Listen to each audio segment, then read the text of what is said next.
Brands in general are so focused on dominating that big spot. And look, I think we all know that those spots convert the least. You know, the ACoS is high, the cost per click is high, and it's those long tails, medium tails that really make us money.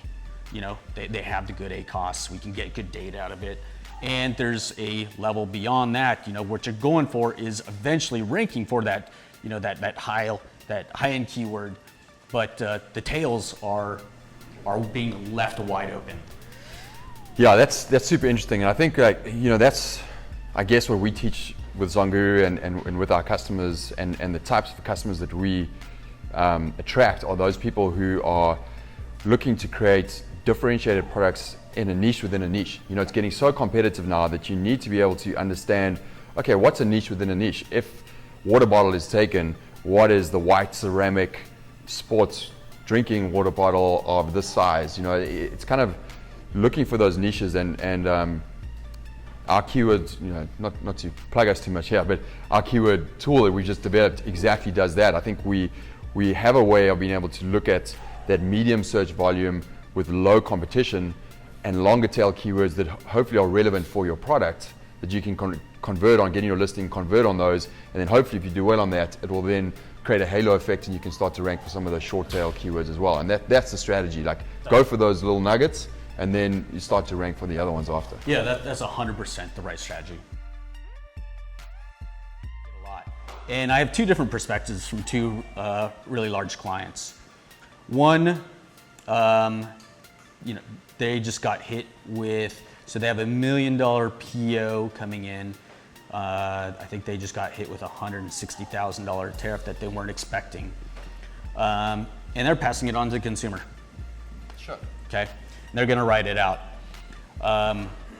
And they said, well, that sucks, but oh well, I'll pass it on.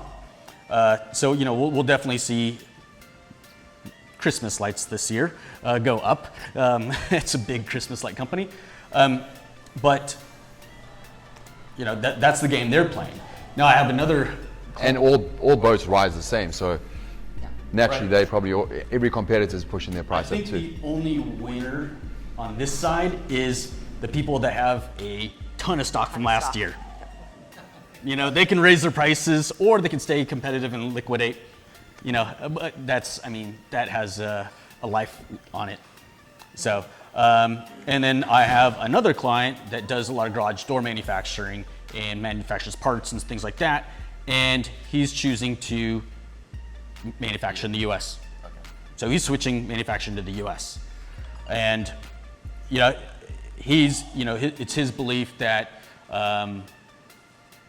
that his conversion will go up because the products are manufactured. You can have that made in the USA. I can see that in that niche.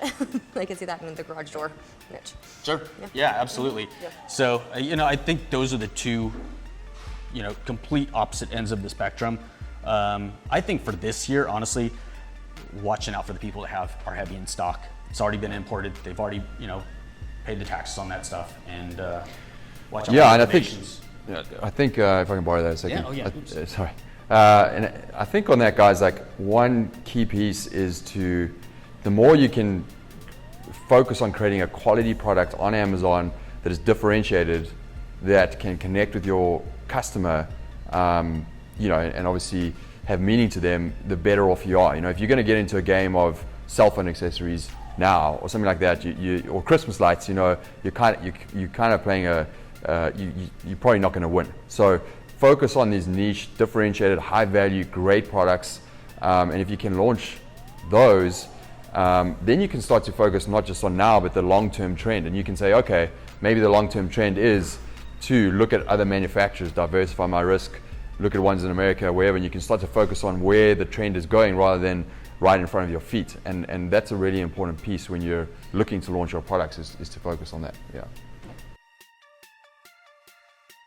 If you have a good customer base, and if you don't have an Amazon storefront yet, build one, and then use banner ads to drive traffic. Or so those work, because I just got brand registry, so. Oh, perfect. Yeah. Top level. And then bundling also, bundle the products together to create more SKUs also. So like even something like you wouldn't start as a first product, you could still launch it using the brand. I would definitely, if they're complementary products and they're in the same space, absolutely. Yeah, and then you can also do promotions. So Yeah. to get it a little bit of a kickstart, if you're getting good traction with your first product, you could set up maybe a 50% promotion if they buy the the other second product. product. And then what eventually happens is Amazon starts pairing them up as recommendations together, and you get free exposure on your own pages. Thank you guys. Of course. What would be a key piece of advice that you would give to someone who's a product researcher, someone who's launched and had one or two products, or someone who is kind of the enterprise level, the big piece? What's one piece of advice for those three key audiences? So I think for someone who's just coming into the market and is excited about Amazon, excited about selling product, I think that excitement has to go over to what you're going to be selling. Yes. You know, if you're a workout buff and you're into supplements, don't go into knitting equipment. You know, go into something in the field that you're passionate about. You're going to invest a lot. You're going to put a lot of heart and soul into it. Make sure it's something that you love and you can stand to be around all day long. There's a lot of, you guys probably know, trademark your product, file for trademark. You can do it through LegalZoom. You can get an attorney. It's not that expensive. It does take a little bit of process, but it opens so many more gateways with Amazon specifically, as far as the brand registry goes. If you're an intermediate seller, and I realize that's kind of an arbitrary thing because there's a huge range in there. Look at automation, look at tools. I think expand to the other marketplaces. Expand to the other marketplaces. But there's so much automation around. There's so many tools to use that in 2002, our tools were Excel. We used Excel files and copy and paste for everything. So use all these tools. They're fantastic. They're based on great research, and yeah, we kind of live and die by automation and efficiencies. Exactly. Yeah, exactly. For the enterprise. Stop selling to vendor. Yeah, don't sell the vendor. No matter. And this kind of goes for everybody. Watch Amazon's policies, watch their changes, make sure you're compliant at all times. There's nothing worse than waking up one day and your account's turned off because of XYZ and trying to scramble to fix that. If you set your own company policies and your own standards according to Amazon's, you'll sleep so much better at night. Amazon early review program works fantastic. I'm a big believer in that. I think that's the best review tool I've seen, where at least I can sleep at night. We launched a client about 6 months ago, and believe me, we do everything by the book. So Amazon early review program, we went pretty heavy on advertising, nothing crazy. They're a smaller brand, but they're doing about maybe $1,000 to $2,000 a month. At a 30% ACOS, and really now they're at 78.